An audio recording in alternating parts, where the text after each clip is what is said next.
नमस्कार दोस्तों, बहुत बहुत स्वागत है एक बार फिर से आप सभी का आपके अपने इस यूट्यूब चैनल विधिटेरिया में। दोस्तों मैं हूं एडवोकेट मंजीत त्रिपाठी। दोस्तों जी हां, आपने थंबनेल देख के ये पता कर लिया कि यह वीडियो किस विषय पे है। जी हां दोस्तों, बैंक किसी भी सूरत में आपका अब सेटलमेंट नहीं करेगा। दोस्तों आप लोगों ने अगर किसी भी बैंक से लोन लिया है तो भूल जाइए कि आपका अब सेटलमेंट होगा, चाहे वो कोई भी लोन हो, चाहे वो केसीसी हो, चाहे वो आपका पर्सनल हो, चाहे वो आपका क्रेडिट कार्ड हो, चाहे वो प्रॉपर्टी लोन हो, सीसी लिमिट हो, ओडी लिमिट हो, चाहे वो मॉर्गेज लोन हो, कुछ भी हो, अब सेटलमेंट नहीं होंगे। ये आपके लिए बुरी खबर है। दोस्तों आप लोगों को मैं बता देना चाहता हूं कि बैंक अब सेटलमेंट के मूड में नहीं है। अब वह पूरा का पूरा पैसा रिकवर करेगी। दोस्तों आपको मैं ये बता दूं कि आप लोग ये सोचते हैं कि हमारा जो सेटलमेंट है वो कम पैसे में हो जाए, हम बैंक को ऑफ़र दें कि हम अपना लोन इतने में सेटलमेंट कराना चाहते हैं। बहुत सारी ऐसी बातें होती हैं, लेकिन बैंक सीधे सीधे मना कर रहे हैं। अब किसी का भी वह लोन सेटलमेंट नहीं कर रहे हैं। सीधे सीधे वो आपको धमकी दे रहे हैं कि आप किसी भी कोर्ट में चले जाइए, चाहे वो आप डीआरटी में चले जाइए या फिर आप चले जाइए हाई कोर्ट में, लेकिन हम सेटलमेंट बिल्कुल नहीं करेंगे।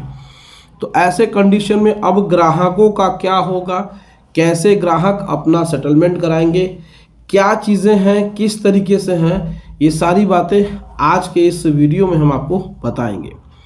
दोस्तों आपको आज हम ये भी बताएंगे कि आपकी वो 3 गलतियां कौन सी हैं जिसकी वजह से आपका सेटलमेंट होते होते नहीं होता है। बहुत सारी ऐसी बातें हैं जिसकी वजह से आप खुद अपना नुकसान करा लेते हैं और फिर आपका सेटलमेंट नहीं होता है। पैसे न होने की वजह से बैंक आपकी मॉर्गेज प्रॉपर्टी को बेच देता है या फिर अनसिक्योर्ड लोन में वह आपके ऊपर 138 में केस फाइल कर देता है। तो आज के इस वीडियो में हम आपको डिटेल से बताएंगे कि किस तरीके से आप गलती करते हैं, आपको गलती करनी है या नहीं करनी है। इन सारी बातों को आप ध्यान से देखिए। दोस्तों इस वीडियो को देख करके बहुत सारे लोगों को लगेगा कि हम किस बात में आपको उलझा रहे हैं, लेकिन पहले समस्या आप अपनी सुनिए, उसके बाद इस पे किस तरीके से आपको काम करना है ये भी हम आपको बता दें। हमारे बहुत ऐसे व्यूअर हैं जो इस समय बैंकों के पास गए और बैंक ने उनको सीधे मना कर दिया कि हम आपका सेटलमेंट नहीं करेंगे, आपका हमारे पास प्रॉपर्टी सिक्योरिटी के रूप में मॉर्गेज है, हम उसको बेच के पैसा ले लेंगे। आप किसी भी कोर्ट में जाइए, चाहे वो डीआरटी हो चाहे वो हाई कोर्ट हो, हमें कोई मतलब नहीं है। आपको जहां केस फाइल करना है, जैसे केस फाइल करना है करिए। तो इसमें उन्होंने गलतियां क्या की, जब उन्होंने हमें बताया तो हमने कहा कि आपकी ये गलती है और इसलिए बैंक आपका लोन सेटलमेंट नहीं कर रहा है। तो ये गलतियां आप ना दोहराएं, इसीलिए हमें ये वीडियो बनाना पड़ रहा है। दोस्तों जब भी आप बैंक से लोन लेते हैं तो आपको पता है कि आप उसके साथ एक मॉर्गेज एग्रीमेंट करते हैं। उस मॉर्गेज एग्रीमेंट में बैंक आपसे कई साइंस लेते हैं और कुछ ऐसे भी साइन लेते हैं जिसमें कंडीशन लिखी होती है कि अगर आपने अपना पैसा नहीं जमा किया लोन का तो बैंक आपके सिक्योरिटी की जो भी आपकी प्रॉपर्टी है उसको वह नीलाम कर देगा। तो सबसे पहले तो आपकी प्रॉपर्टी उनके हाथ में है, तो यहाँ पे आपकी सबसे बड़ी ये गलती होती है कि आप बैंक को सीधे सीधे ऑफर देते हैं। अब हमारे एक व्यूअर ने बैंक से 20 लाख रुपए का लोन लिया, उन्होंने डिफ़ॉल्ट कर दिया और बैंक ने जब उनके ऊपर 30 लाख की रिकवरी निकाली तो उन्होंने सीधे सीधे बैंक मैनेजर और रीजनल मैनेजर को जाकर के एक ऑफ़र दिया कि आप हमसे 15 लाख रुपया ले लो और हमारा लोन सेटल्ड कर लो। तो बैंक ने देखा कि भैया ये सामने से हमको ऑफ़र दे रहे हैं, तो सबसे पहले तो ये ऑफ़र देने के कंडीशन में नहीं है क्योंकि इनकी प्रॉपर्टी हमारे पास मॉर्गेज है, लेकिन वो जाते हैं सीधे 15 लाख का ऑफ़र दे देते हैं। तो यहाँ पे बैंक उनको सीधे कहता है कि आपकी प्रॉपर्टी हमारे पास है, हम इसको नीलाम करके अपना पैसा वसूल लेंगे। तो आप कहीं भी जाइए, चाहे आप डीआरटी जाइए, चाहे आप हाई कोर्ट जाइए, हम इतने कम पैसों में सेटलमेंट नहीं करेंगे। तो सबसे पहली गलती होती है ऐसे लोगों की जो सेटलमेंट कराना तो चाहते हैं, कम पैसे में भी करना चाहते हैं, लेकिन वो यही गलती बार बार करते हैं। मैंने हमेशा अपने वीडियोस के माध्यम से आपको बताया है कि कभी भी बैंक को आप सेटलमेंट का ऑफर मत दीजिए, नहीं तो सबसे बड़ा नुकसान आपको होगा, बैंक आपसे सेटलमेंट नहीं करेगी। दूसरी जो सबसे बड़ी गलती होती है कि आप बैंक से सीधे सीधे जाके कहते हैं कि सर मेरे को 2 साल का समय दे दीजिए, हमारे पास बिल्कुल भी कंडीशन नहीं है कि हम पूरा पैसा जमा करें और हमारा सेटलमेंट कर दीजिए और हमें ईएमआई देने को मत कहिए। तो यहाँ भी आपकी सबसे बड़ी गलती यह है कि आप डायरेक्ट बैंक को 2 साल का समय के लिए आप उनसे कहते हैं। तो यहाँ भी बैंक कहता है कि हमारे पास इतना समय नहीं है, हम आपको इतना समय नहीं दे सकते हैं। अगर आपने समय से अपना पैसा नहीं दिया, जो हमने लोन दिया हुआ है उसको आपने नहीं लौटाया, तो हम आपकी गिरी हुई रखी हुई संपत्ति को नीलाम करके अपना पैसा वसूल लेंगे। आप किसी भी कोर्ट में, डीआरटी चाहे हाई कोर्ट में जाइए, हमसे मतलब नहीं है। आप सोचते हैं कि आप डीआरटी या हाई कोर्ट में जाकर के स्टे ऑर्डर ले लें, लेकिन यहाँ पे जो क्राइटेरिया है 25% लोन अमाउंट का पे करने का, तो अगर आपके पास यहाँ भी पैसा नहीं है तो भी आपका लोन सेटलमेंट न डीआरटी से होगा न हाई कोर्ट से होगा। तो यहाँ भी आपकी सबसे बड़ी मजबूरी है और सबसे बड़ी प्रॉब्लम है।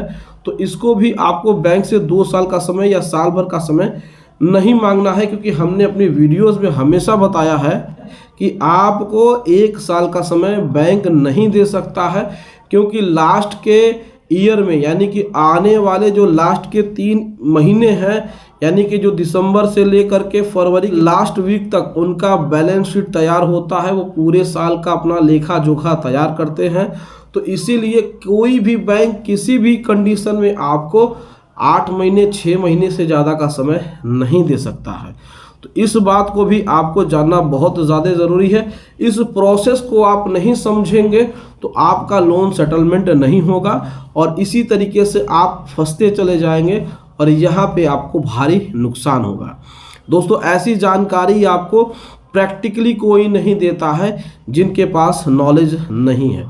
दोस्तों, वीडियो अच्छी लग रही हो, वीडियो को लाइक कर दीजिए, चैनल को सब्सक्राइब जरूर करिए। दोस्तों, आगे बढ़ते हैं। जो तीसरी सबसे बड़ी गलती होती है कि आपने जब भी लोन लिया तो ये नहीं देखा कि हमें लोन किस रेट पे मिल रहा है। आपको बस लोन चाहिए और उसके अलावा कुछ भी आप टर्म एंड कंडीशन नहीं देखते हैं। या तो आप एजेंट के माध्यम से फंस जाते हैं या फिर बैंक के चिकनी चुपड़ी बातों में फंस जाते हैं। आपको तो सिर्फ और सिर्फ किसी भी हालत में लोन चाहिए। उस लोन को कैसे देना है, आगे चल कर के कौन कौन सी प्रॉब्लम होगी, ये आप नहीं देखते हैं। लेकिन सबसे बड़ी प्रॉब्लम तब उत्पन्न होती है जब आप उस लोन का रीपेमेंट करने जाते हैं और आपने डिफ़ॉल्ट कर दिया है। तब उस समय जो बैंक आपके ऊपर चार्जेस लगाता है वो बेतहाशा चार्जेस होते हैं और यही आपके लोन अमाउंट को बढ़ाने का काम करते हैं। जब भी आप लोन लें तो सबसे पहले टर्म एंड कंडीशन देख लें, रिटर्न करने की अपनी कैपेसिटी देख लें। लोन लेना बहुत ही इजी होता है, लोन को रीपेमेंट के कंपैरिजन में, यानी कि देने की तुलना में लेना बहुत ही आसान होता है। हमने अपनी प्रॉपर्टी उठाई, बैंक को दे दी और बैंक ने हमें लोन दे दिया। उसके बाद हमने उस पैसे का इस्तेमाल अपने बिजनेस में किया या फिर घर बनाने में किया, हमें इससे कोई लेना देना नहीं है। लेकिन जब हम इसका रीपेमेंट नहीं करते हैं और जब हम इसमें फंस जाते हैं और डिफ़ॉल्ट कर जाते हैं और उसके बाद जब बैंक रिकवरी करती है तो पता चला कि 20 लाख के लोन में हमें अगर 26 लाख देने हैं तो यहाँ पे हमको 40 लाख रुपए देने पड़ रहे हैं। तो ये जो डिफरेंस है वो आपके रेट ऑफ इंटरेस्ट का है, जो कि हमने ऑलरेडी बहुत सारी वीडियोस में बताया है। तो ये जो 3 मेजर गलतियां हमारे व्यूवर ने की और उनके साथ बैंक ने इस तरीके से बर्ताव किया और उन्होंने धमकी दी कि आप जा करके किसी भी कोर्ट में खड़े हो जाएं, हम तो अपना पैसा रिकवर करके रहेंगे। तो ऐसे कंडीशन में अब किसी का भी लोन सेटल्ड नहीं होगा अगर आपने भी अगर ये 3 गलतियां की। तो अगर आपने इन 3 गलतियों को नहीं की तो आपका लोन सेटलमेंट होगा, लेकिन इन 3 गलतियों को आप दोहराते हैं क्योंकि ये बहुत ही कॉमन प्रॉब्लम है, बहुत ही कॉमन गलतियां हैं। हर कोई ऐसी गलतियां अपनाता है, पहले तो वो बैंक वो ऑफर देता है, दूसरा वो 2 साल 3 साल का समय मांगता है, और तीसरा जो सबसे इम्पॉर्टेंट है कि लोन लेते समय बहुत सारे ऐसे लोग हैं जो ये नहीं जानते हैं कि हमें किस रेट ऑफ इंटरेस्ट पे लोन लेना है, फिक्स पे लेना है या फिर फ्लोटिंग पे लेना है। अगर ऐसी 3 गलतियां आप करेंगे तो आपका भी भारी नुकसान होगा। तो दोस्तों ये थी ऐसी गलतियां जिसकी वजह से हमारे अपने व्यूअर के लोन का सेटलमेंट नहीं हुआ। तो आप ऐसी गलतियां बिल्कुल न करें। तो दोस्तों ये जानकारी आपको कैसे लगी, आप हमें अपनी राय कमेंट करके ज़रूर बताएं। दोस्तों अगर आपने भी किसी भी बैंक से कोई भी लोन लिया है, कोई भी आपको लीगल एक्शन लेना है बैंक के अगेंस्ट में, कोई भी लीगल एडवाइस की ज़रूरत है, तो आप स्क्रीन पे दिए हुए हमारे व्हाट्सएप नंबर पे अपनी प्रॉब्लम भेज सकते हैं और घर बैठे ही आप लीगल एडवाइस ले सकते हैं। दोस्तों मिलते हैं अगली वीडियो में एक नए टॉपिक के साथ। तब तक आप अपना और अपने पूरे परिवार का ध्यान ज़रूर रखिएगा। Thank you so much. जय हिंद दोस्तों।